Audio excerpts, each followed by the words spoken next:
ಎಲ್ಲರಿಗೂ ನಮಸ್ಕಾರಗಳು. ಎಸ್.ಎಲ್. ಭೈರಪ್ಪ ಅವರ ತಬ್ಬಲಿಯೋ ನೀನಾದೆ ಮಗನೇ ಕಾದಂಬರಿಯನ್ನು ಮುಂದುವರಿಸೋಣ. ತಾಯವ್ವ ತೀರ್ಕೊಂಡ ನಂತರ ಅವಳ ಶ್ರಾದ್ದ ಕಾರ್ಯವನ್ನು ಊರಿನ ಜನರೇ ಮಾಡ್ತಾರೆ. ಜೊತೆಗೆ ಈ ಕಾಳಿಂಗನ ಜೊತೆಗೆ ಎಲ್ಲ ಸಂಪರ್ಕವನ್ನು ಕಳ್ಕೊಳ್ಳೋಕ್ಕೆ ಎಲ್ಲರೂ ಸಿದ್ಧರಾಗಿ ನಿಂತಿರ್ತಾರೆ.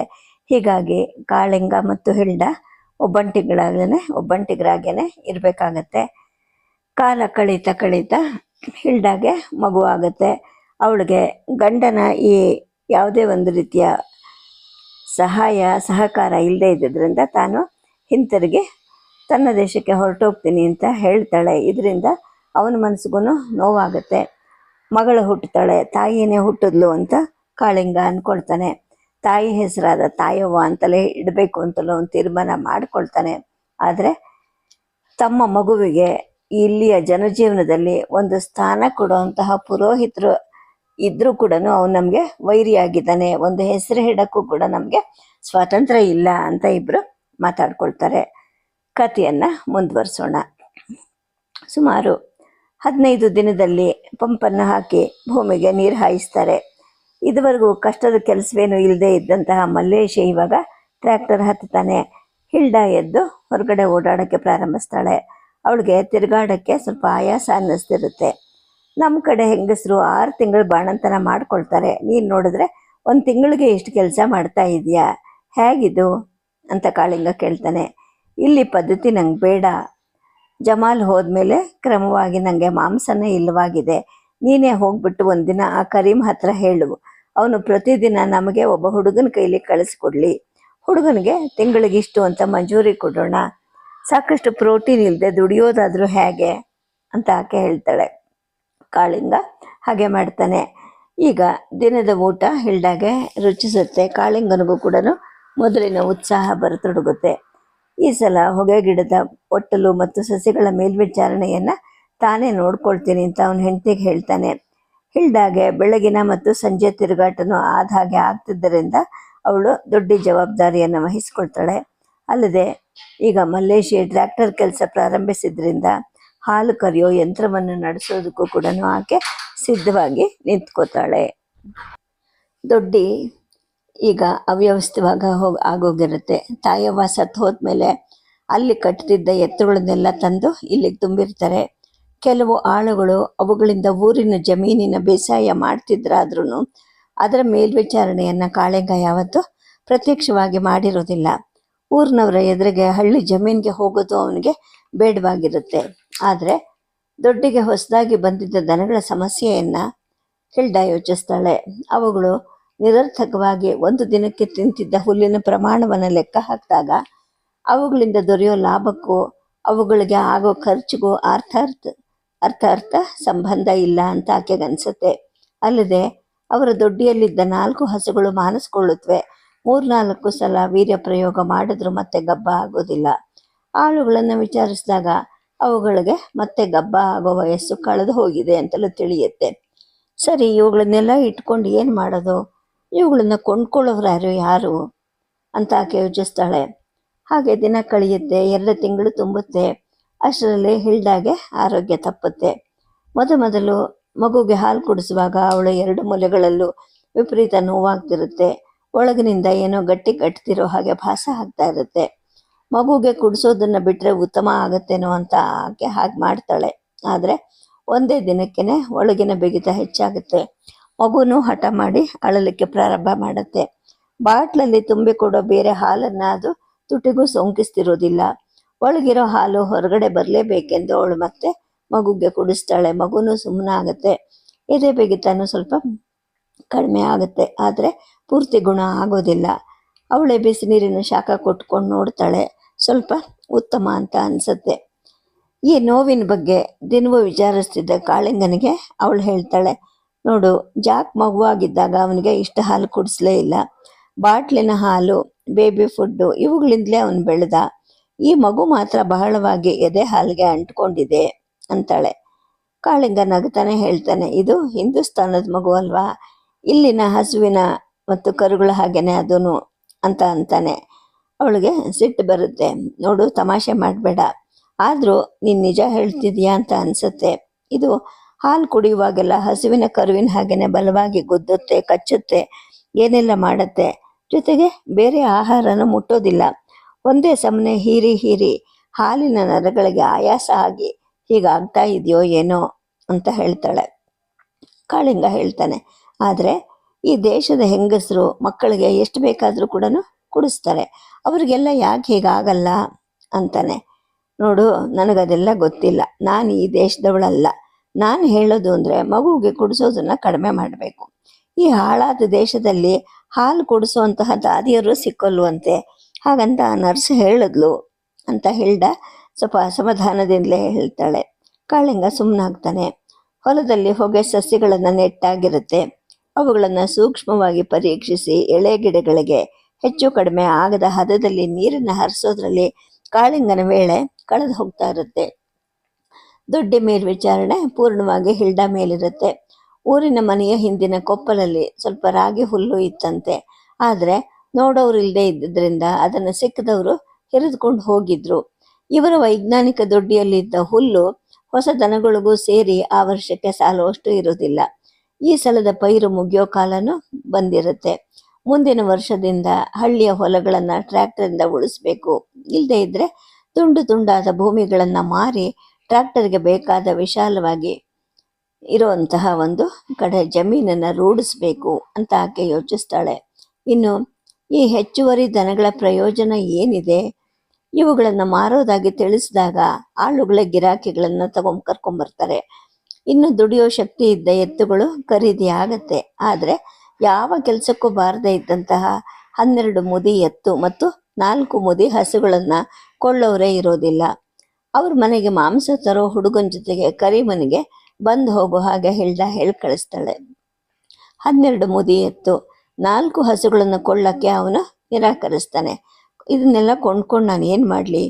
ಇವನ್ನ ಕೊಂದದ್ದು ಗೊತ್ತಾದರೆ ಊರಿನವರು ನನ್ನ ಮನೆಯನ್ನೇ ಸುಟ್ಟುಬಿಟ್ಟು ಕಾಮನ್ ಹಬ್ಬ ಮಾಡಿಬಿಡ್ತಾರೆ. ನೀವೊಂದು ಕೆಲಸ ಮಾಡಿ, ತಾಲೂಕಿನಲ್ಲಿ ಒಬ್ಬ ದನದ ವ್ಯಾಪಾರಿ ಇದ್ದಾನೆ, ಅವನನ್ನು ಕಳಿಸ್ತೀನಿ, ಅವನಿಗೆ ಮಾರಿಬಿಡಿ ಅಂತ ಅವನು ಹೇಳ್ತಾನೆ.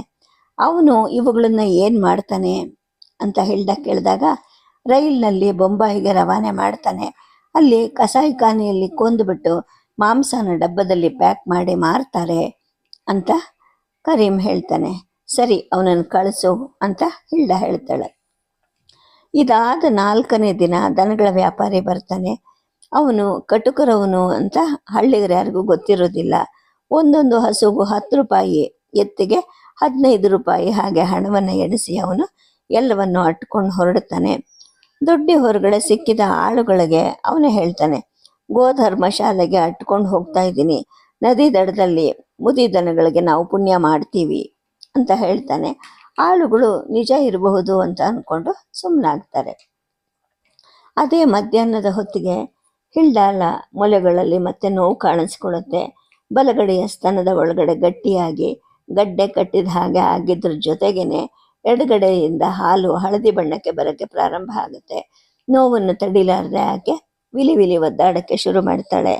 ಅದರ ಕಾರಣ ಅವಳಿಗಾಗಲಿ ಕಾಳಿಂಗನಿಗಾಗಲಿ ಊಹೆಗೂ ನಿಲ್ಕೋದಿಲ್ಲ. ಹೇಗಾದರೂ ಸರಿ ಡಾಕ್ಟ್ರಿಗೆ ತೋರಿಸೋದೇ ಒಳ್ಳೆಯದು ಅಂತ ಕಾಳಿಂಗ ಹೇಳ್ತಾನೆ. ತಕ್ಷಣ ಇಬ್ಬರು ಮಕ್ಕಳ ಜೊತೆಗೆ ರಸ್ತೆಗೆ ಬರ್ತಾರೆ. ಮೋಟಾರಲ್ಲಿ ಕೂತ್ಕೊಂಡು ತಾಲೂಕಿಗೆ ಬರ್ತಾರೆ. ಮಗುವಿನ ಹೆರಿಗೆಗೆ ಅಂತ ಬಂದಿದ್ದ ಡಾಕ್ಟರ ಸರ್ಕಾರಿ ಆಸ್ಪತ್ರೆಗೆ ಹೋಗ್ತಾರೆ. ದಾರಿ ಉದ್ದಕ್ಕೂ ಹಿಲ್ಡ ಕಷ್ಟಪಟ್ಟು ಅಳವನ್ನು ತಡ್ಕೊಂಡಿರ್ತಾಳೆ, ನೋವು ಸಹಿಸ್ತಿರ್ತಾಳೆ. ಅಷ್ಟರಲ್ಲಿ ಹಸಿರು ತಾಳಲಾರದೆ ಸಣ್ಣ ಮಗು ಅಳಕ್ಕೆ ಪ್ರಾರಂಭ ಮಾಡುತ್ತೆ. ರೋಗಿಯನ್ನು ಪರೀಕ್ಷೆ ಮಾಡ್ತಾರೆ ಡಾಕ್ಟ್ರು. ಅವ್ರು ಹೇಳ್ತಾರೆ, ಇದು ಬ್ರೆಸ್ಟ್ ಆಪ್ಸಿಸ್ ಇರಬಹುದು, ಬಲಗಡೆ ಸ್ತನದಲ್ಲಿ ಗಡ್ಡೆ ಆಗಿದೆ, ಎಡಗಡೆಯಲ್ಲಿ ಏನೂ ಕಾಣ್ತಾ ಇಲ್ಲ, ಇಂಥದ್ದು ಅಂತ ನಿಶ್ಚಿತವಾಗಿ ಹೇಳೋಕ್ಕೆ ಆಗ್ತಿಲ್ಲ. ತಕ್ಷಣಕ್ಕೆ ಅಂತ ಒಂದು ಇಂಜೆಕ್ಷನ್ ಕೊಡ್ತೀನಿ, ಬ್ರೆಸ್ಟ್ ಕ್ಯಾನ್ಸರ್ ಇದ್ರೂ ಇರಬಹುದು, ನೀವು ದೊಡ್ಡ ಆಸ್ಪತ್ರೆಯಲ್ಲಿ ತೋರಿಸೋದೇ ಒಳ್ಳೆಯದು ಅಂತ ಹೇಳ್ತಾರೆ. ಹಿಲ್ಡಾಗೆ ಜೀವ ಹೌಹಾರುತ್ತೆ. ಕ್ಯಾನ್ಸರ್ ಆದವರು ಉಳಿಯೋದೇ ಇಲ್ಲ. ಅವಳ ತಾಯಿಯ ಒಬ್ಬ ಅಕ್ಕ ಅದರಿಂದಲೇ ಸತ್ತಿರ್ತಾರೆ. ಅದೇ ರೋಗ ತನಗೂ ಬಂದಿರಬಹುದಾ ಅನ್ಕೊತಾಳೆ. ಹತ್ತಿರವೇ ಇದ್ದ ಮಗುವನ್ನು ತಬ್ಬಿ ಹಿಡ್ಕೊಂಡು ಅವಳು ಅದುವರೆಗೂ ತಡೆ ಹಿಡಿದಿದ್ದ ಕಣ್ಣೀರೆಲ್ಲ ಸುರಿಸ್ತಾಳೆ. ಕಾಳಿಂಗನು ಈಗ ಹತಚೈತನ್ಯನಾಗಿ ನಿಂತಿರ್ತಾನೆ. ಸೂಜಿ ಮದ್ದನ್ನು ಚುಚ್ಚಿದ ಡಾಕ್ಟರ್ ಹೇಳ್ತಾರೆ, ನೋಡಿ, ಸ್ತ್ರೀಯರ ರೋಗಗಳಲ್ಲಿ ನಾನು ತಜ್ಞ ಅಲ್ಲ, ನೀವು ಮೊದಲು ಡಿಸ್ಟ್ರಿಕ್ಟ್ನ ಆಸ್ಪತ್ರೆಗೆ ಹೋಗಿ ಸ್ತ್ರೀ ರೋಗಿಗಳ ಸ್ಪೆಷಲಿಸ್ಟ್ ಅಲ್ಲಿದ್ದಾರೆ. ಅವರ ಅಭಿಪ್ರಾಯವನ್ನು ತಗೊಂಡು ಆನಂತರ ಯಾವುದಾದ್ರೂ ಕ್ಯಾನ್ಸರ್ ಟ್ರೀಟ್ಮೆಂಟ್ ಇನ್ಸ್ಟಿಟ್ಯೂಟ್ಗೆ ಹೋಗಿ ಅಂತ ಹೇಳ್ತಾರೆ. ತಕ್ಷಣ ಕಾಳಿಂಗ ಹಿಲ್ಡಾ ಮಕ್ಕಳ ಜೊತೆಗೆ ಒಂದು ಟ್ಯಾಕ್ಸಿಯನ್ನು ಮಾಡಿಕೊಂಡು ಡಿಸ್ಟ್ರಿಕ್ಟಿಗೆ ಹೋಗ್ತಾರೆ. ಅಲ್ಲಿ ಆಸ್ಪತ್ರೆಯವರು ಅವಳನ್ನು ಸೇರಿಸ್ಕೊತಾರೆ. ಆದರೆ ಇಂತಹ ರೋಗಗಳ ತಜ್ಞರು ರಜೆ ಮೇಲಿರ್ತಾರೆ. ಅವ್ರು ಬರೋದು 3 ದಿನದ ನಂತರ ಅಂತಲೂ ಗೊತ್ತಾಗುತ್ತೆ. ಆಸ್ಪತ್ರೆಗೆ ಹತ್ತಿರದಲ್ಲೇ ಇದ್ದ ಒಂದು ಹೋಟೆಲಲ್ಲಿ ಕಾಳಿಂಗ ಇಳ್ಕೊಳ್ತಾನೆ. ಸಣ್ಣ ಮಗು ಹೊಟ್ಟೆಗಿಲ್ಲದೆ ಅಳ್ತಾ ಇರುತ್ತೆ. ಲೇಡಿ ಡಾಕ್ಟ್ರನ್ನೇ ಶ್ರದ್ಧೆ ವಹಿಸಿ ಆಸ್ಪತ್ರೆಯ ಒಬ್ಬ ನರ್ಸನ್ನು ಕೇಳ್ತಾರೆ. 6 ತಿಂಗಳ ಮಗು ಇದ್ದ ಆ ನರ್ಸ್ ಈ ಮಗುಗೂ ಹಾಲು ಉಡ್ಸೋಕ್ಕೆ ಅಂತ ಒಪ್ಕೊತಾಳೆ. ಆಕೆಗೆ ಧಾರಾಳವಾಗಿ ಸಂಭಾವನೆ ಕೊಡ್ತೀನಿ ಅಂತ ಕೂಡ ಹಿಲ್ಡಾ ಆಶ್ವಾಸನೆ ಕೊಡ್ತಾಳೆ. ಅವರು ತಾತ್ಕಾಲಿಕವಾಗಿ ಕೊಟ್ಟಂತಹ ಸೂಜಿ ಮದ್ದುಗಳಿಂದ ಹಿಲ್ಡಾಗೆ ನೋವೇನೋ ಕಡಿಮೆ ಆಗಿರುತ್ತೆ. ಆದರೆ ತಜ್ಞರು ಬಂದು ನೋಡೋವರೆಗೂ ಅವಳಿಗಾಗಲಿ ಕಾಳಿಂಗನಿಗಾಗಲಿ ಆತಂಕ ಕಡಿಮೆ ಆಗೋದಿಲ್ಲ. ತಾನು ಈ ಕಾಯಿಲೆಯಲ್ಲಿ ಸಾಯೋದೇ ಖಂಡಿತ ಅಂತ ಅವಳು ನಿರ್ಣಯಿಸ್ಕೊಂಡ್ಬಿಡ್ತಾಳೆ. ಅವಳು ಕೂಡ ಪ್ರಾಣಿಶಾಸ್ತ್ರ ಪಶುರೋಗಶಾಸ್ತ್ರವನ್ನು ಓದಿದ್ದವಳು. ಕ್ಯಾನ್ಸರ್ ಯಾವಾಗ ಯಾರಿಗೆ ಹೇಗೆ ಬರುತ್ತೆ ಅನ್ನೋದು ಇನ್ನೂ ವೈದ್ಯಶಾಸ್ತ್ರಕ್ಕೆ ತಿಳಿದಿಲ್ಲ. ಆದರೆ ಅದು ಬಂದವರು ಉಳಿಯೋದು ಇಲ್ಲ. ಬಹುತಜ್ಞ ವೈದ್ಯರು ಕ್ಯಾನ್ಸರ್ ರೋಗಿಗಳ ಮರಣವನ್ನು ಕೆಲವು ದಿನ ಅಥವಾ ಕೆಲವು ತಿಂಗಳು ಮುಂದಕ್ಕೆ ಹಾಕಬಹುದು, ಆದರೆ ಜೀವವನ್ನು ಉಳಿಸಲಾರರು. ಮರಣವನ್ನು ಮುಂದೆ ಹಾಕಿದ್ರೂ ಕೂಡ ಅಲ್ಲಿವರೆಗೂ ಅನುಭವಿಸುವಂತಹ ಯಾತನೆ, ಶಾರೀರಿಕ ಮಾನಸಿಕ ಹಿಂಸೆಗಳು ನರಕ ಸದೃಶವಾಗಿರುತ್ತೆ. ಅದಕ್ಕಿಂತ ಬೇಗ ಸಾವು ಬರೋದೇನೆ ಸ್ವಾಗತಾರ್ಹ. ತನಗೆ ಈಗ ಬಂದಿರೋದು ಕ್ಯಾನ್ಸರ್ ಅಂತ ತಜ್ಞರೇನಾದರೂ ಹೇಳಿದ್ರೆ ಸಾಕು, ಮುಂದಿನ ಚಿಕಿತ್ಸೆಯನ್ನು ತಾನೇ ಬೇಡ ಅನ್ನಬೇಕು. ಮನೆಯಲ್ಲಿ ಒಂದು ಬಂದೂಕ ಇದೆ, 1 ನಿಮಿಷದಲ್ಲಿ ಜೀವಕ್ಕೆ ಮುಕ್ತಾಯ ಹೇಳ್ಕೊಂಬಿಡಬಹುದು ಅಂತ ಹಿಲ್ಡಾ ಯೋಚನೆ ಮಾಡ್ಕೊತಾಳೆ. ಆದರೆ ಮರಣದ ಯೋಚನೆ ಜೊತೆಗೆ ಹಿಲ್ಡಾಗೆ ತನ್ನ ಜೀವನ ಮೊದಲಿಂದಲೂ ನೆನಪಿಗೆ ಬರೋಕ್ಕೆ ಪ್ರಾರಂಭ ಆಗುತ್ತೆ.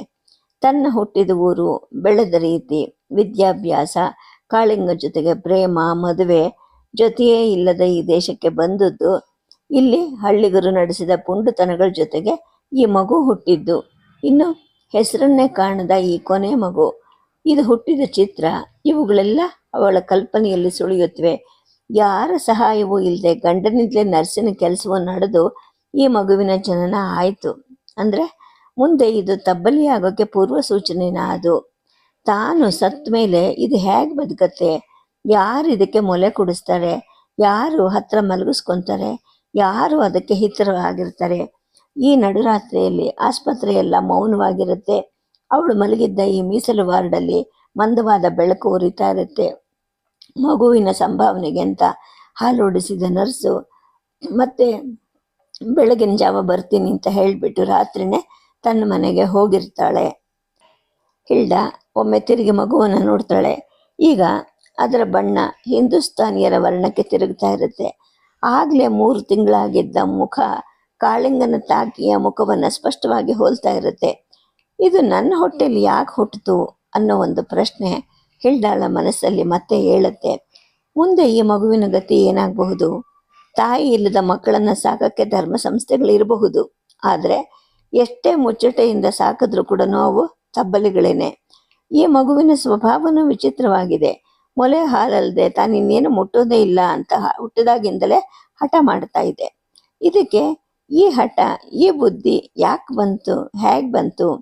ಕೊಟ್ಟಿದ್ದನ್ನು ಕುಡಿದು ಜೀವಿಸೋ ಮಗುವಾಗಿದ್ದರೆ ನಾನು ಕೂಡ ಹೆಚ್ಚು ಯೋಚನೆ ಇಲ್ಲದೆ ಸಾಯಬಹುದಾಗಿತ್ತು. ಆದರೆ ಈ ಮಗುವಿನ ಪ್ರವೃತ್ತಿ ನನ್ನ ಮರಣವನ್ನು ಇನ್ನೂ ಹೆಚ್ಚು ದುರ್ತರವಾಗಿ ಮಾಡ್ತಾ ಇದೆಯಲ್ಲ. ನಾನು ಸಾಯಬಾರ್ದು, ಎಷ್ಟು ಹಣ ಖರ್ಚಾದರೂ ಉಳಿಬೇಕು, ಮಗುವನ್ನು ತಬ್ಬಲಿಯಾಗಕ್ಕೆ ಬಿಡಬಾರ್ದು ಅಂತೆಲ್ಲ ಆಕೆ ನಿರ್ಧರಿಸ್ಕೊತಾಳೆ. ಆದರೆ ಕ್ಯಾನ್ಸರ್ ರೋಗ ಬಂದವರು ಹಣ ಖರ್ಚು ಮಾಡಿದ್ರೂ ಖಂಡಿತವಾಗಿ ಉಳಿಯುವಂತಹ ಔಷಧಿ ಇನ್ನೂ ಸೃಷ್ಟಿ ಆಗಿಲ್ಲ ಅನ್ನೋ ಸಂಗತಿಯ ಅರಿವಿಗೆ ಬಂದಾಗ ತಡಿಲಾರ್ದ ಹಾಗೆ ಬಿಕ್ಕಿ ಬಿಕ್ಕಿ ಅಳ್ತಾಳೆ. ಇವಳ ಅಳುವಿನ ಶಬ್ದಕ್ಕೆ ಮಗುಗೆ ಎಚ್ಚರಿಕೆ ಆಗುತ್ತೆ. ತಕ್ಷಣ ಅದು ಅಳಕ್ಕೆ ಮೊದಲು ಮಾಡುತ್ತೆ. ಇನ್ನು ಇದನ್ನು ಸಮಾಧಾನ ಮಾಡಬೇಕು ಅಂದರೆ ಮೊಲೆಯನ್ನೇ ಕುಡಿಸ್ಬೇಕು. ಮಗುವಿನ ಅಳುವಿಗೆ ಇತರ ವಾರ್ಡುಗಳ ರೋಗಿಗಳಿಗೂ ಎಚ್ಚರಿಕೆ ಆಗುತ್ತೆ. ಹೊರಗಡೆ ಕೈಸಾಲೆಯಲ್ಲಿ ವಿರಾಮ ಕುರ್ಚಿ ಮೇಲೆ ಕೂತ್ಕೊಂಡು ಹೊರಗೆ ನಿದ್ದೆ ಮಾಡ್ತಿದ್ದ ಡ್ಯೂಟಿ ನರ್ಸ್ ಓಡಿ ಬರ್ತಾಳೆ. ಅವಳೇ ಅದನ್ನು ಎತ್ಕೊಂಡು ಹಾಲಿನ ನರ್ಸಿನ ಕ್ವಾರ್ಟರ್ಸ್ ಕಡೆಗೆ ಓಡ್ತಾಳೆ. ಮರುದಿನದ ಹೊತ್ತಿಗೆ ಮೊಲೆಗಳ ನೋವು ಅಸಹನೀಯವಾಗಿರುತ್ತೆ. ಉಳಿದ ಡಾಕ್ಟರ್ಗಳು ಕೂಡ ಅದರ ಕಾರಣ ತಿಳಿಯೋದಿಲ್ಲ. ಎಕ್ಸ್ರೇ ತೆಗೆದ್ರೂ ಗೊತ್ತಾಗೋದಿಲ್ಲ. ಕ್ಯಾನ್ಸರ್ ಇದ್ರೂ ಇರಬಹುದು, ಆದರೆ ನಾಳೆ ಸಂಜೆ ಸ್ಪೆಷಲಿಸ್ಟ್ ಬರೋವರೆಗೂ ಕಾಯಿರಿ ಅಂತ ಅವರು ಹೇಳ್ತಾರೆ. ಕಾಳಿಂಗ ಈಗ ಕಳಾಹೀನವಾಗಿ ವಾರ್ಡಲ್ಲಿ ಕೂತ್ಕೊಂತಾನೆ. ಯಾತನೆ ಮರೀಲಿಕ್ಕೆ ಅಂತ ಹಿಲ್ಡ ಮನಸ್ಸಿಗೆ ಬಂದ ಹಾಗೆ ಮಾತಾಡ್ತಿರ್ತಾಳೆ. ಜಾಕ್ ನನ್ನ ತಪ್ಕೊಳ್ತಾಳೆ. ಮಗು, ನನ್ನ ಮಗು, ನೀನು ತಬ್ಲಿ ಆಗ್ತೀಯಾ? ನೀನೇನು ಎದೆ ಹಾಲು ಕುಡಿಯೋದಿಲ್ಲ, ಆದರೂ ನೀನು ಹೇಗೆ ಬದುಕ್ತೀಯಾ? ನಾನು ಸಾಯೋದಂತೂ ಖಂಡಿತ ಅಂತ ಅಳಕ್ಕೆ ಶುರು ಮಾಡ್ತಾಳೆ. ತಾಯಿ ಅಳೋದನ್ನು ನೋಡಿ ಜಾಕ್ನು ಅಳಕ್ಕೆ ಪ್ರಾರಂಭಿಸ್ತಾನೆ. ಕಾಳಿಂಗ ಹೇಳ್ತಾನೆ, ಹಾಗೆ ಮಾತಾಡಬೇಡ, ಹುಡುಗ ಸುಮ್ಮನೆ ಗಾಬರಿ ಆಗ್ತಾನೆ ಅಂದಾಗ ಕಾಳಿಂಗ, ಡಿಯರ್, ನಾನು ನಿಜ ಹೇಳ್ತಾ ಇದ್ದೀನಿ. ಮರಣ ಅನ್ನೋದು ಬರೀ ಭವಿಷ್ಯದ ಸಾಧ್ಯತೆ ಆಗಿಲ್ಲ, ನನಗೆ ಸದ್ಯದ ಸತ್ಯನೇ ಆಗಿದೆ. ನಾನು ಆಗಲೇ ಸತ್ತೇ ಹೋಗಿದ್ದೀನಿ. ಖಂಡಿತ ಹೇಳು, ಮಗುಗೆ ನೀನು ತಾಯಿ ಆಗ್ತೀಯಾ? ಆಗಬಲ್ಯಾ ಅಂತ ಅವನ ಮುಖವನ್ನು ನೋಡ್ತಾಳೆ. ಆನಂತರ ಅವಳೇ ಹೇಳ್ತಾಳೆ, ಇಲ್ಲ ನೋಡು, ಪ್ರಪಂಚದಲ್ಲಿ ಯಾವ ತಂದೆನೂ ಮಕ್ಕಳಿಗೆ ತಾಯಿ ಆಗಲಾರ, ಆದರೆ ತಾಯಿ ತಂದೆ ಆಗಬಲ್ಲಳು ಅಂತಾಳೆ. ಅಷ್ಟರಲ್ಲಿ ಹೊರಗಿದ್ದ ನರ್ಸ್ ಬರ್ತಾಳೆ. ನೋಡಿ, ಹೀಗೆ ಉದ್ವಿಗ್ನರಾಗಿ ಗಲಾಟೆ ಮಾಡಬಾರ್ದು, ಸುಮ್ಮನಿರಬೇಕು ಅಂತ ಹೇಳಿದ್ರು ಕೂಡ ಹಿಲ್ಡ ಮಾತಾಡೋದನ್ನು ನಿಲ್ಲಿಸೋದಿಲ್ಲ. ಅದೇ ದಿನ ರಾತ್ರಿ ಹೊತ್ತಿಗೆ ನೋವು ಅಸಾಧ್ಯ ಆಗ್ತಾ ಹೋಗುತ್ತೆ. ಡಾಕ್ಟರು ಬ್ರೆಸ್ಟ್ ಪಂಪನ್ನು ಹಾಕಿ ನೋವಾದರೂ ಬಿಡದೆ ಬಲವಂತವಾಗಿ 2 ಮೊಲೆಗಳ ಹಾಲನ್ನು ಎಳೆದು ಹಾಕ್ತಾರೆ. ಸ್ವಲ್ಪ ಹೊತ್ತು ಸಮಾಧಾನ ಅನಿಸಿದ್ರು ಮತ್ತೆ ಯಾತನೆ ಪ್ರಾರಂಭ ಆಗುತ್ತೆ. ಬೇರೆ ಮಾರ್ಗ ಕಾಣದೆ ಡಾಕ್ಟರು ನಿದ್ರೆ ಗುಳಿಗೆಯನ್ನು ಕೊಟ್ಟ ಮೇಲೆ ಸುಮಾರು 11 ಗಂಟೆ ಹೊತ್ತಿಗೆ ಆಕೆಗೆ ನಿದ್ದೆ ಬರುತ್ತೆ. ಮರುದಿನ ಸಂಜೆ ಡಾಕ್ಟರ್ ಬರೋವರೆಗೂ ಆಕೆ ಸಾಯೋಕ್ಕೆ ಒದ್ದಾಡೋ ಕಪ್ಪೆ ಥರ ಒದ್ದಾಡ್ತಾ ಇರ್ತಾಳೆ. ಹಲವು ಸಲ ಸಾವು ಮತ್ತು ಆತ್ಮಹತ್ಯೆ ವಿಚಾರವನ್ನು ಮಾತಾಡ್ತಾಳೆ. ಸಂಜೆ ರೈಲಲ್ಲಿ ತಜ್ಞ ವೈದ್ಯರು ಬಂದ ತಕ್ಷಣ ಕಾಳಿಂಗನೇ ಹೋಗಿ ಅವರನ್ನು ಆಸ್ಪತ್ರೆಗೆ ಕರ್ಕೊಂಡು ಬರ್ತಾನೆ. ರೋಗದ ಇತಿಹಾಸವನ್ನು ಕೇಳಿ ಸ್ವತಃ ರೋಗಿಯನ್ನು ಪರೀಕ್ಷೆ ಮಾಡಿ ಮತ್ತೊಮ್ಮೆ ಹಾಲು ಕರೆಯಿಸಿ ಅದನ್ನು ಪರೀಕ್ಷೆ ಮಾಡಿ ನೋಡಿ ಅವ್ರು ಹೇಳ್ತಾರೆ, ಇದು ಕ್ಯಾನ್ಸರ್ ಅಂತ ನನಗೆ ಅನ್ನಿಸ್ತಿಲ್ಲ, ನನ್ನ ವಿಶ್ಲೇಷಣೆ ಬೇರೆ ಥರ ಇದೆ. ತಕ್ಷಣ ಅದಕ್ಕೆ ಬೇಕಾದ ಔಷಧಿ ಕೊಡ್ತೀನಿ, ಇನ್ನು 2 ದಿನದಲ್ಲಿ ಪರಿಣಾಮ ಕಾಣಬೇಕು, ಇಲ್ಲದೇ ಇದ್ದರೆ ಮುಂದೆ ಆಲೋಚಿಸೋಣ ಅಂತ ಹೇಳ್ತಾರೆ. ಮತ್ತು 1 ದಿನ ಹಿಲ್ಡ ನರಳುತ್ತಾಳೆ. ಆನಂತರ ನೋವು ಕಡಿಮೆ ಆಗ್ತಾ ಹೋಗುತ್ತೆ. ತಜ್ಞರು ಹೇಳ್ತಾರೆ, ನನ್ನ ವಿಶ್ಲೇಷಣೆನೇ ಸರಿ, ಕ್ಯಾನ್ಸರ್ ಅಲ್ಲ. ಪೂರ್ತಿ ಗುಣ ಆಗೋ ತನಕ, ಅಂದರೆ ಇನ್ನೂ ಒಂದು 20 ದಿವಸ ರೋಗಿ ಆಸ್ಪತ್ರೆಯಲ್ಲಿ ಇರಬೇಕಾಗತ್ತೆ. ನೀವು ಬೇಕಾದರೆ ಊರಿಗೆ ಹೋಗಬಹುದು ಅಂತ ಕಾಳಿಂಗನಿಗೆ ಹೇಳ್ತಾರೆ. ಕಾಳಿಂಗ ಮತ್ತು 4 ದಿನ ಅಲ್ಲಿ ಉಳ್ಕೊಳ್ತಾನೆ. ಶಸ್ತ್ರದಿಂದ ಒಳಗಿನ ಹುಣ್ಣನ್ನು ಕೊಯ್ದು ತೆಗೆದ ಮೇಲೆ ಅವಳ ನೋವು ಬಹುಭಾಗ ಕಡಿಮೆ ಆಗಿರುತ್ತೆ. ಬಲಭಾಗದ ಸ್ತನದ ಹುಣ್ಣನ್ನು ಸ್ಪಷ್ಟವಾಗಿ ಬೆಳೆದಿರುತ್ತೆ, ಎಡಗಡೆದು ಬೆಳೀತಾ ಇರುತ್ತೆ. ಅದನ್ನು ನಿಧಾನವಾಗಿ ತೆಗೆದು ಹಾಕೋದಾಗಿ ವೈದ್ಯರು ಹೇಳ್ತಾರೆ. ಮಗುವನ್ನ ದಾದಿ ನೋಡ್ಕೋತಾಳೆ, ನೀನು ಜಾಕ್ ಜೊತೆಗೆ ಮನೆಗೆ ಹೋಗು, ಹೊಗೆ ಗಿಡದ ಗತಿ ಏನಾಗಿದೆಯೋ ಏನೋ, 2-3 ದಿನಕ್ಕೊಂದ್ಸಲ ಜಾಕ್ನ ಜೊತೆ ಬಂದು ನೋಡ್ಕೊಂಡು ಹೋಗ್ತಾ ಇರು ಅಂತ ಹಿಲ್ಡ ಕಾಳಿಂಗನಿಗೆ ಹೇಳ್ತಾನೆ. ಅದಕ್ಕೆ ಒಪ್ಪಿಕೊಂಡು ಕಾಳಿಂಗ ಮನೆಗೆ ಹಿಂತಿರುಗ್ತಾನೆ. ಹಿಲ್ಡ ಇಲ್ಲದೆ ಇದ್ದಾಗ ತನಗೂ ಜಾಕ್ಗೂ ಊಟ ಕೊಡುವಂತೆ ಕಾಳಿಂಗ ಮಲ್ಲೇಶಿಗೆ ಹೇಳಿರ್ತಾನೆ. ಮಲ್ಲೇಶಿನೇ ಕ್ರಮವಾಗಿ ಅನ್ನ ಮತ್ತು ತರಕಾರಿಯ ಸಾರು ಮಾಡಿ ಒಂದು ಅಲ್ಯೂಮಿನಿಯಂ ಪಾತ್ರೆಯಲ್ಲಿ ಹಾಕಿ ಅವರಿಬ್ಬರಿಗೂ ಆಗೋ ಅಷ್ಟನ್ನು ತಂದಿಡ್ತಾ ಇರ್ತಿದ್ದ. ಒಂದಿನ ಕಾಳಿಂಗ ಮತ್ತು ಜಾಕ್ ಇಬ್ಬರು ಜಿಲ್ಲೆಗೆ ಹೋಗಿ ಮೋಟಾರಲ್ಲಿ ಮನೆಗೆ ಹಿಂತಿರುಗಿದಾಗ ಯಾರೋ ಮನೆ ಮುಂದೆ ಒಟ್ಟು 13 ಗೋಣಿ ಚೀಲವನ್ನು ಪೇರಿಸಿರ್ತಾರೆ. ಹತ್ರ ಹೋಗಿ ನೋಡಿದಾಗ ಒಂದನ್ನು ಪರೀಕ್ಷೆ ಮಾಡಿದಾಗ ಅವುಗಳಲ್ಲಿ ಒಂದು ಅವರೆಕಾಳಿನದು, ಮತ್ತೊಂದು ತೊಗರಿ ಕಾಳಿನದು, ಉಳಿದದ್ದೆಲ್ಲ ರಾಗಿ ಮೂಟೆಗಳು. ಮಲ್ಲೇಶಿಯನ್ನು ಕೂಗಿ ಕಾಳಿಂಗ ಕೇಳ್ತಾನೆ, ಇವೆಲ್ಲ ಎಂಥ ಮೂಟೆ ಅಂದಾಗ, ಅಗ್ರಹಾರದ ಹೊನ್ನ 2 ಗಾಡಿ ಮೇಲೆ ತಂದು ಇಳಿಸೋದ, ವಾರಪಾಲಿಂದು ಅರ್ಧ ಇಷ್ಟ ಆಯ್ತಂತೆ, ರಾಗಿ ಹುಲ್ಲು ಎಲ್ಲಿಗೆ ತಂದು ಒಟ್ಟಬೇಕು ಅಂತ ಕೇಳ್ದ. ಸಾವುಕಾರ ಬಂದಮೇಲೆ ಕೇಳು, ನಂಗೆ ಗೊತ್ತಿಲ್ಲ ಅಂತ ಹೇಳಿ ಕಳಿಸ್ದೆ ಅಂತ ಹೇಳ್ತಾನೆ. ಸರಿ, ಇದನ್ನು ಅವ್ರನ್ನ ಕೇಳದೆ ಇಲ್ಲಿ ಹಾಕಬೇಡ ಅಂತ ನೀನು ಯಾಕೆ ಹೇಳಲಿಲ್ಲ ಅಂತ ಕಾಳಿಂಗ ಕೇಳಿದಾಗ, ನಾನು ಹಾಗೆ ಅಂದೆ, ಅವನು ತನ್ನ ಮಂದ್ಲಿ ತುಂಬ್ಕೊಳ್ಳೋಕೆ ಜಾಗ ಇಲ್ಲ ಅಂದ ಅಂತ ಹೇಳ್ತಾನೆ. ಕಾಳಿಂಗ ಸೂಕ್ಷ್ಮವಾಗಿ ಮಲ್ಲೇಶಿ ಮುಖವನ್ನು ಗಮನಿಸ್ತಾನೆ. ಅವನಿಗೆ ಇದರ ಹಿನ್ನೆಲೆ ಗೊತ್ತಿದೆಯೋ ಇಲ್ವೋ, ಆಳುಗಳಿಗೆಲ್ಲ ಗೊತ್ತಿದೆ, ಇವನು ದೇವಸ್ಥಾನಕ್ಕೆ ಹೋಗಿ ಬರ್ತಿರ್ತಾನೆ, ಇವನಿಗೂ ಗೊತ್ತೇ ಇರುತ್ತಾ ಅನ್ಸತ್ತೆ. ನೋಡು, ಸೈಕಲಲ್ಲಿ ಹೋಗ್ಬಿಟ್ಟು ಈಗಲೇ ಹೊನ್ನನನ್ನು ಇಲ್ಲಿಗೆ ಕರ್ಕೊಂಡು ಬಾ ಅಂತ ಹೇಳ್ತಾನೆ. ರಾತ್ರಿ ಸುಮಾರು 7 ಗಂಟೆ ಹೊತ್ತಿಗೆ ಹೊನ್ನ ಬರ್ತಾನೆ. ಇದನ್ನ ಇಲ್ಲಿಗೆ ಯಾಕೆ ತಂದು ಹಾಕಿದೀಯಾ ಅಂತ ಕಾಳಿಂಗ ಕೇಳಿದ್ದಕ್ಕೆ, ಇನ್ನೆಲ್ಲ ಹಾಕ್ಬೇಕಪ್ಪ ಅಂತ ಅವನು ಕೇಳ್ತಾನೆ. ಜೋಯಿಸ್ರನ್ನ ಕೇಳಬಾರ್ದಾಗಿತ್ತಾ ಅಂತ ಕಾಳಿಂಗ ಹೇಳಿದಾಗ, ಆಗಲೇ ಎಷ್ಟೋ ದಿನ ಆಯಿತು ಅವ್ರ ಜಮೀನು ಕಡೆ ತಿರುಗಿ ನೋಡಿ, ನಾನೇ ಹಂಗಂತ ಕೇಳಿದೆ. ಋಣ ಹರಿದ ಮೇಲೆ ನಾನು ಯಾಕಪ್ಪ ಅದನ್ನು ನೋಡಬೇಕು ಅಂತ ಅಂದ್ಬಿಟ್ರು. ತೋಟದ ಕಾಯಿಗಳನ್ನ ನಾನೇ ಕೆಡವಿ ಹಾಕಿದ್ದೀನಿ, ಈಗ 1,500 ಆಗೈತೆ ಅಂತ ಹೊನ್ನ ಹೇಳ್ತಾನೆ. ಈ ಉತ್ತರವನ್ನು ಕಾಳಿಂಗ ನಿರೀಕ್ಷೆ ಮಾಡೇ ಇರ್ತಾನೆ. ಆದರೂ ತನಗೆ ತಿಳಿದ ಒಂದು ಬಯಕೆಯಿಂದ ಅವನು ಹೊನ್ನನನ್ನು ಕರೆ ಕಳಿಸಿರ್ತಾನೆ. ಹುಲ್ಲನ್ನು ನಿಮ್ಮ ಕೊಪ್ಪಲಿಗೆ ತಂದು ಒಟ್ತೀನಿ ಅಂತ ಹೇಳಿಬಿಟ್ಟು ಹೊನ್ನ ಅಲ್ಲಿಂದ ಹೊರಟು ಹೋಗ್ತಾನೆ. ರಾತ್ರಿ ಮಲ್ಲೇಶಿ ತಂದುಕೊಟ್ಟ ಊಟವನ್ನು ಉಂಡು ಜಾಕ್ ಮತ್ತು ಕಾಳಿಂಗ ಮಲಗ್ತಾರೆ. ಹಿಲ್ಡಾ ಈಗ ನಿಧಾನವಾಗಿ ಗುಣಮುಖ ಆಗ್ತಾ ಇರ್ತಾಳೆ. ನಿಶ್ಚಿಂತೆಯಿಂದ ಅವನು ಈ ದಿನ ಮನೆಗೆ ಬಂದಿರ್ತಾನೆ. ಆದರೆ ಹೊನ್ನ ತಂದು ಹಾಕಿದ್ದ ದಿನಸಿ ಮೂಟೆಗಳು ಅವನ ನಿದ್ದೆಯನ್ನು ಕೆಡಿಸುತ್ತವೆ.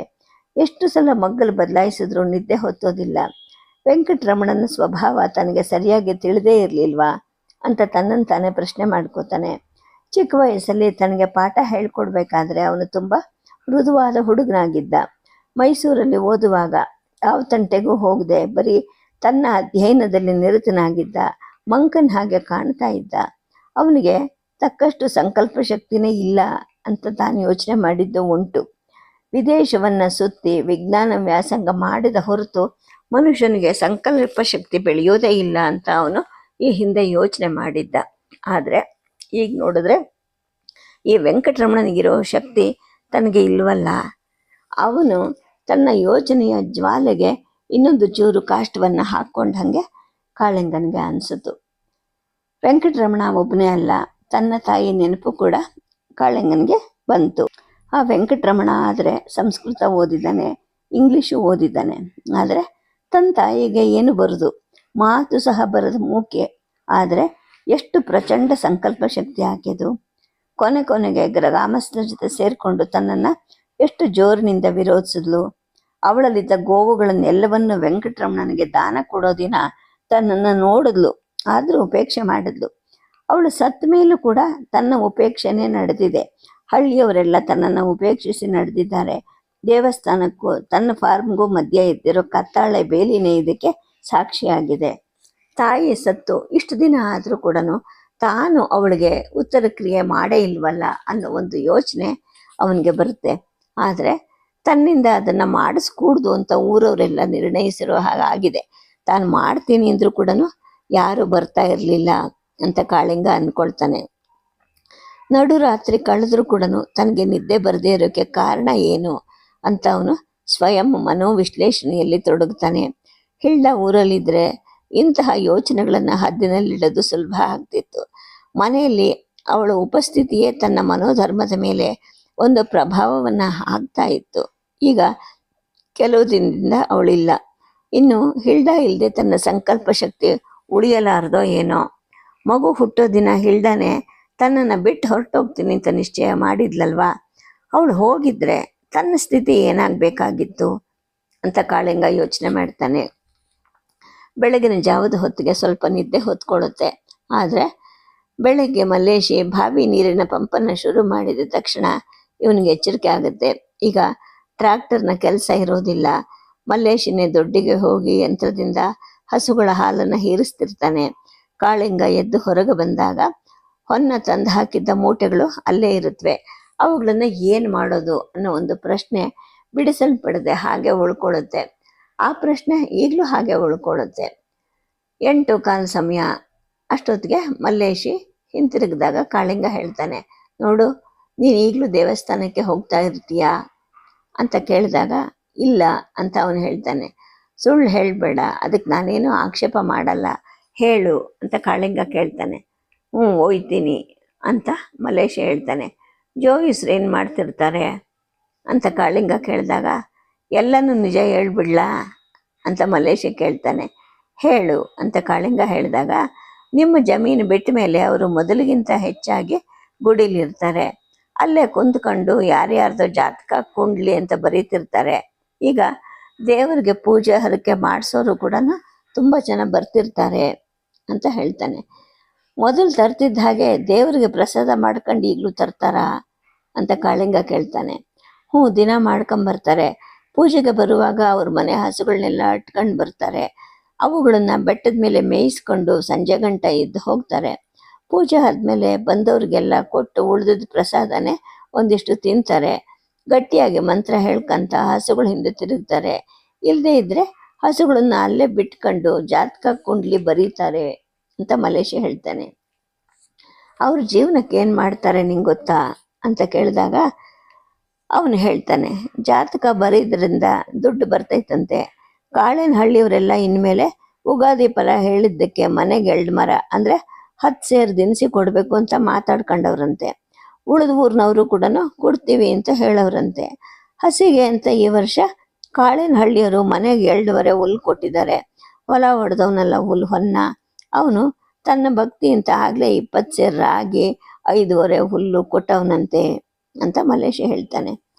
ಕಾಳಿಂಗ ಇದನ್ನೆಲ್ಲ ಕೇಳಿ ಮೂಕನಾಗ್ತಾನೆ. ಮುಂದೆ ಏನು ಹೇಳಬೇಕು ಅಂತ ತಿಳಿದೆ ಮಲ್ಲೇಶನು ಸುಮ್ಮನೆ ನಿಂತಿರ್ತಾನೆ. ಆಗ ಕಾಳಿಂಗ ಕೇಳ್ತಾನೆ, ನೋಡು, ಇಷ್ಟೊಂದು ಹಸುಗಳು ಕರೆಯುತ್ತವಲ್ಲ, ಅವರು ಎಲ್ಲ ಹಾಲನ್ನು ಏನು ಮಾಡ್ತಾರೆ ಅಂತ ಕೇಳಿದಾಗ, ಎಲ್ಲ ಹಸುಗಳು ಕರೆಯೋದಿಲ್ಲ ಸರ್. ಹಸುಗಳ ಹಾಲು ಪೂರ್ತಿ ಅವ್ರು ಕರ್ಕೊಳ್ಳೋದಿಲ್ಲ. ಕರು ಹೊಟ್ಟೆ ತುಂಬ ಕುಡಿದು ಉಳಿದದ್ದನ್ನು ಕರ್ಕೊತಾರೆ. ಅದೇ ಒಂದು ಗಡಿಗೆ ಆಯ್ತದೆ. ಇಲ್ಲಿ ಗುಡಿಗೆ ಪೂಜೆಗೆ ಅಂತ ತರ್ತಾರೆ. ಉಳಿದದ್ದನ್ನು ಮನೆಯವರು 2 ಹೊತ್ತು ಕುಡಿತಾರೆ. ಇನ್ನು ಉಳಿದ್ರೆ ಮಜ್ಜಿಗೆ ಮಾಡಿ ಬೆಣ್ಣೆ ತೆಗಿತಾರೆ ಅಂತ ಹೇಳ್ತಾನೆ. ಹಾಲು ಮಾರಲ್ವೇ ಅಂತ ಕಾಳಿಂಗ ಕೇಳ್ತಾನೆ. ಇಲ್ಲ, ಗೊಲ್ಗೌಡ್ರು ಹಾಲು ಮಾರಬಹುದು, ನಾನು ಮಾರಬಾರ್ದು ಅಂತ ಅವ್ರು ಹೇಳ್ತಾರೆ. ಹೆಣ್ಣುಗರ ಆದರೂ ಕೂಡ ಅವ್ರು ಮಾರೋದಿಲ್ಲ. ಹೋರಿಕರ ಮಾತ್ರ ದೊಡ್ಡದಾದ ಮೇಲೆ ಕೊಟ್ಟು ಬಿಡ್ತಾರೆ. ಈಗ 1 ತಿಂಗಳಲ್ಲಿ 2 ದೊಡ್ಡ ಹೋರಿಕರ ಮಾರಿದ್ರು 400 ರೂಪಾಯಿ ಬಂತು ಅಂತ ಮಲೇಶಿ ಹೇಳ್ತಾನೆ. ಕಾಳಿಂಗ ಮತ್ತೇನು ಮಾತಾಡೋದಿಲ್ಲ, ಏನು ಕೇಳೋದು ಇಲ್ಲ. ಅಡುಗೆಗೆ ಒಲೆ ಹೊತ್ತಿಸ್ಬೇಕಾಗಿದ್ದರಿಂದ ಮಲ್ಲೇಶಿ ತನ್ನ ಶೆಡ್ಗೆ ಹೋಗ್ತಾನೆ. ಆದರೆ ಅರ್ಧ ಗಂಟೆ ನಂತರ ಕಾಳಿಂಗನೇ ಅವನ ಶೆಡ್ಗೆ ಹೋಗಿ ಕೇಳ್ತಾನೆ, ಮಲ್ಲೇಶಿ, ಒಂದು ಕೆಲಸ ಮಾಡ್ಬೇಕು ನೀನು ಅಂದಾಗ, ಹೇಳಿ ಸರ್ ಅಂತ ಅವನು ಹೇಳ್ತಾನೆ. ನಾನು ಇವತ್ತು ಸ್ವಲ್ಪ ದುಡ್ಡು ಕೊಡ್ತೀನಿ, ನೀನು ಸೈಕಲಲ್ಲಿ ಹೋಗ್ಬಿಟ್ಟು ಪೂಜೆಗೆ ಅಂದ್ಬಿಟ್ಟು ಹೂವು, ಹಣ್ಣು, ಅಕ್ಕಿ, ಸಕ್ಕರೆ, ದ್ರಾಕ್ಷಿ, ಬಾದಾಮಿ, ಊದುಗಡ್ಡಿ ಎಲ್ಲನೂ ತುಂಬ ತರಬೇಕು. ತಂದುಬಿಟ್ಟು ಇವತ್ತು ಜೋಯಿಸ್ರ ಮನೆಗೆ ಕೊಡು. ನಾಳೆ ಅವ್ರ ಗುಡಿಲಿ ಪೂಜೆ ಮಾಡಿದ್ಮೇಲೆ ನನಗೆ ಪ್ರಸಾದ ತಂದು ಕೊಡು ಅಂತಾನೆ. ಮಲ್ಲೇಶಿ ಅದಕ್ಕೇನು ಮಾತಾಡೋದಿಲ್ಲ. ಯಾಕೆ ಸುಮ್ಮನಾದೆ ಅಂತ ಕಾಳಿಂಗ ಕೇಳಿದಾಗ ಒಂದು 5 ನಿಮಿಷ ಅನುಮಾನಿಸಿದ ಮಲ್ಲೇಶಿ ಕ್ಷಮೆ ಬೇಡೋ ಧ್ವನಿಯಲ್ಲಿ ಹೇಳ್ತಾನೆ, ಸರ್, ನಾನು ನಿಜ ಹೇಳಿದ್ರೆ ನೀವು ಸಿಟ್ಟು ಮಾಡ್ಕೋಬಾರ್ದು ಅಂತ ಹೇಳ್ತಾನೆ. ಇಲ್ಲ, ಹೇಳು ಅಂತ ಹೇಳಿಬಿಟ್ಟು ಕಾಳಿಂಗ ಹೇಳ್ತಾನೆ. ಸದ್ಯಕ್ಕೆ ಕಥೆಯನ್ನು ನಿಲ್ಲಿಸಿರ್ತೀನಿ. ನಮಸ್ಕಾರ.